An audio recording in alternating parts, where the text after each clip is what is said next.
Bonjour bien-aimés et bienvenue à notre méditation de ce matin. Éternel notre Dieu, nous te rendons grâce Seigneur de ce que tu nous accordes encore le souffle de vie aujourd'hui. Nous te disons Seigneur que tu occupes la première place de notre vie et ce matin Seigneur, nous ne pouvons commencer notre journée sans toi Seigneur. Nous la commençons par toi, nous la commençons en te remerciant et en méditant ta parole parce que ta parole est une lampe allumée qui nous donne la direction. Ta parole nous sert de guide, ta parole nous conduit, nous instruit, nous dirige, nous aimons. Ta parole est le miroir sur lequel nous nous mirons chaque jour pour pouvoir nous transformer davantage en ton image. Merci Seigneur parce que tu nous permets cette transformation-là. Merci Seigneur Jésus parce que par ton action à la croix, parce que tu es allé à la croix pour nous, nous pouvons aujourd'hui jouir d'une vie simple, d'une vie sans problème, d'une vie de paix. Et notre vie est doublement en paix avec toi. Et lorsque nous pouvons aller à la présence du Père le matin, et toute la journée demeurer dans sa présence, c'est parce que toi tu as fait une œuvre et parce que toi tu as tout payé pour nous. Merci pour l'œuvre de rachat, pardon. Merci pour l'œuvre de rachat, Seigneur Jésus-Christ. Tu es béni d'éternité en éternité et tu es notre Dieu, Seigneur Jésus. Cher Saint-Esprit, au moment où nous voulons méditer la parole, nous ne comptons pas sur nous-mêmes, nous ne comptons pas sur notre propre force, nous ne comptons pas sur notre intelligence, nous ne comptons pas sur la sagesse, nous n'en avons pas. Mais c'est toi qui es notre sagesse, c'est toi qui es notre intelligence, c'est toi qui es notre capacité et c'est toi qui nous capacite. Et c'est toi encore qui nous éclaire. Viens nous éclairer et nous illuminer davantage ce matin. Viens nous apporter la compréhension nécessaire dont nous avons besoin aujourd'hui. Et ne laisse pas que cette parole glisse sur nous, mais plutôt qu'elle entre en nous, qu'elle habite et demeure en nous et qu'elle nous opère les transformations nécessaires à nous. Au nom tout-puissant du Seigneur Jésus-Christ. Amen. Bien-aimés, ce matin, nous allons méditer dans Genèse 1, verset 1er, dans sa partie A. Genèse 1, verset 1er, dans sa partie A. Le thème de notre méditation de ce matin, bien-aimés, c'est la première place revient à Dieu. La première place, je voudrais dire, doit revenir à Dieu. La première place doit revenir à Dieu. Genèse 1, verset 1a. La Bible nous dit, au commencement, Dieu. Au commencement, Dieu. Mais maintenant, tout le verset nous dit, au commencement, Dieu créa les cieux et la terre. Mais nous allons prendre juste la première partie, la partie A. Au commencement, Dieu. Bien-aimés, notre Dieu est le Dieu de la création. La Bible révèle Dieu comme étant un être infini, éternel et existant par lui-même, qui est la cause première de tout ce qui existe. À aucun moment, Dieu n'a pas existé. À aucun moment, Dieu n'a pas existé. C'est pourquoi Moïse affirme dans le psaume 90 au verset 2, avant que les montagnes fussent nées et que tu eusses créé la terre et le monde, d'éternité en éternité, tu es Dieu. Dieu n'a jamais cessé d'exister. Dieu a toujours existé en fait. Je préfère prendre ça par le contraire, par l'affirmative. Parce que par la négative, quelqu'un risque de ne pas me comprendre. Donc, en aucun moment, Dieu n'a jamais cessé d'exister, mais Dieu a toujours existé. En d'autres termes, Dieu existait éternellement et infiniment, bien avant la création de l'univers. Notre univers, quant à lui, est fini, mais bien avant la création de notre univers, Dieu existait déjà. Il est au-dessus de sa création.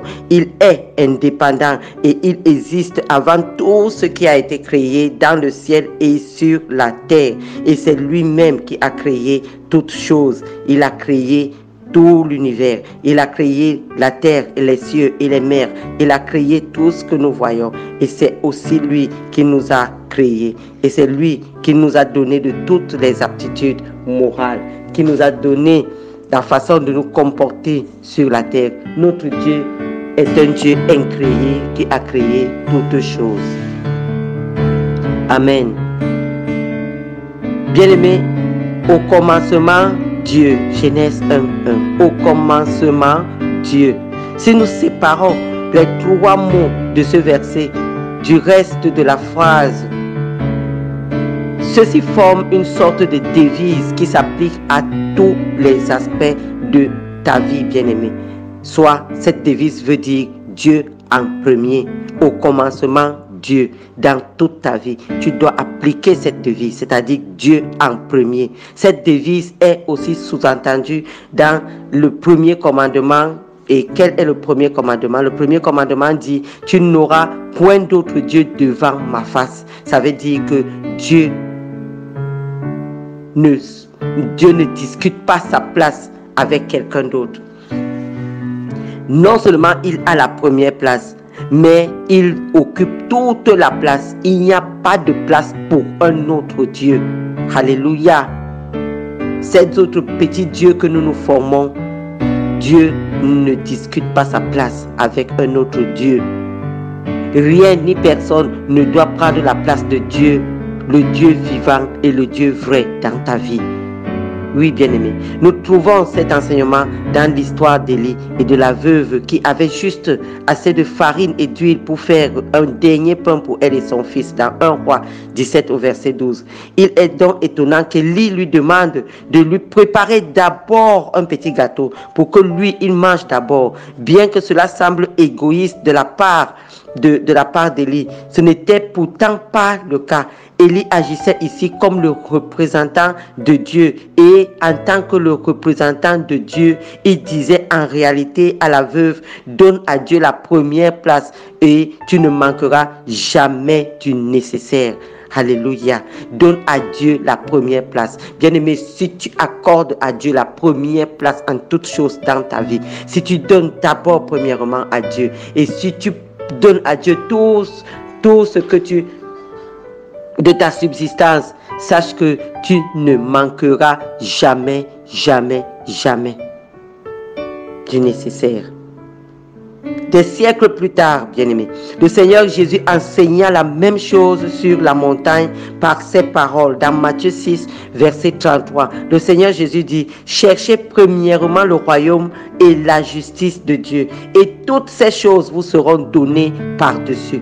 Et toutes ces choses vous seront données par-dessus. Ce qui importe d'abord et avant tout dans la vie, c'est le royaume de Dieu et sa justice. Et le reste, naturellement, pas besoin de prier, pas besoin de se lamenter, pas besoin de faire des jeûnes et des prières. Non, pour obtenir toute autre chose, faisons des jeûnes et des prières pour cultiver notre communion avec le Saint-Esprit, notre communion avec Dieu, pour travailler notre présence en la présence de l'Éternel. Mais sachons que lorsque nous cherchons premièrement le royaume et la justice de Dieu, le reste devient un acquis. C'est un principe spirituel. Il ne peut pas changer.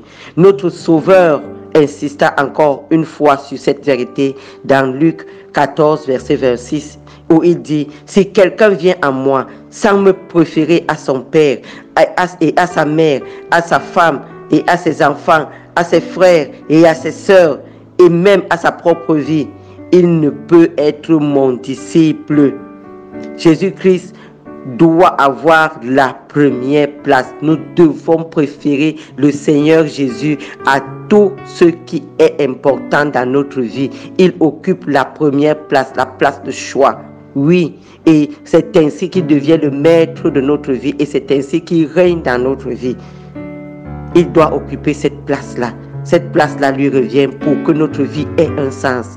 Notre vie n'a pas de sens sans le Seigneur Jésus-Christ. Et notre vie ne saurait avoir le moindre de sens si le Seigneur Jésus est relégué au second plan. Mais comment accorder à Dieu la première place? Ça doit être la question que tu te poses en ce moment. Nous devons prendre soin de notre famille, nous devons travailler, nous avons une foule de tâches qui exigent du temps et des ressources. Oui, bien-aimés, nous avons tout ça, mais nous devons accorder la première place à Dieu tout simplement en l'aimant d'un amour tel que les autres amours ne paraissent que haine par comparaison à l'amour que nous avons pour Dieu.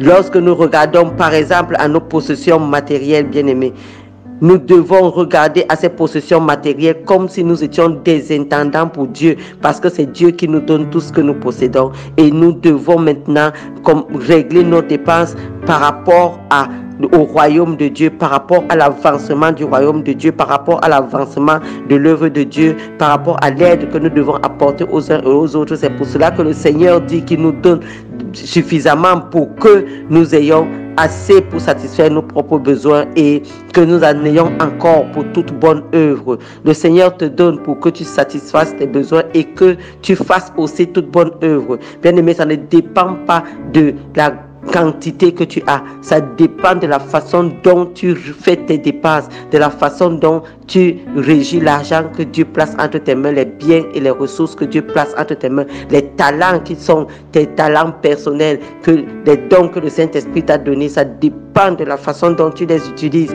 Bien-aimé, tant que tu fais tout et que tu es utile à l'œuvre du Seigneur, le Seigneur te remplit davantage. Il te remplit davantage. Alléluia. Et donc, Matthieu 6, verset 33 va encore s'appliquer. Bien-aimé, une bonne relation avec Dieu, voilà ce qui sert le mieux nos intérêts. Voilà ce qui sert le mieux ton intérêt. Une bonne relation existe lorsque Dieu tient la première place. Si tu mets Dieu en premier dans ta vie, alors tu te dispenses de tout problème et tu peux jouir pleinement de la vie. Mais si tu mets Dieu en second, si tu relègues Dieu au second plan, bien aimé, ta vie sera misérable. Ça, ce n'est pas une prophétie, ce n'est que la vérité. Et ça, ce n'est pas ton partage ce matin, bien aimé. Ça ne saurait être ton partage parce que Dieu occupe la première place dans ta vie. Tu es la prunelle de l'œil de l'Éternel. L'Éternel a gravé ton image sur la paume de sa main. L'Éternel t'aime d'un amour inconditionnel.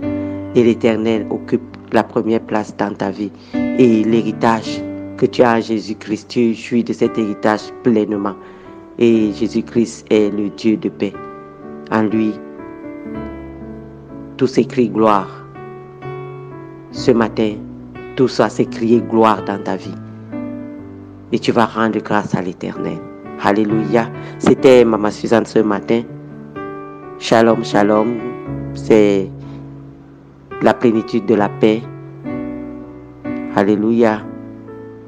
Amen.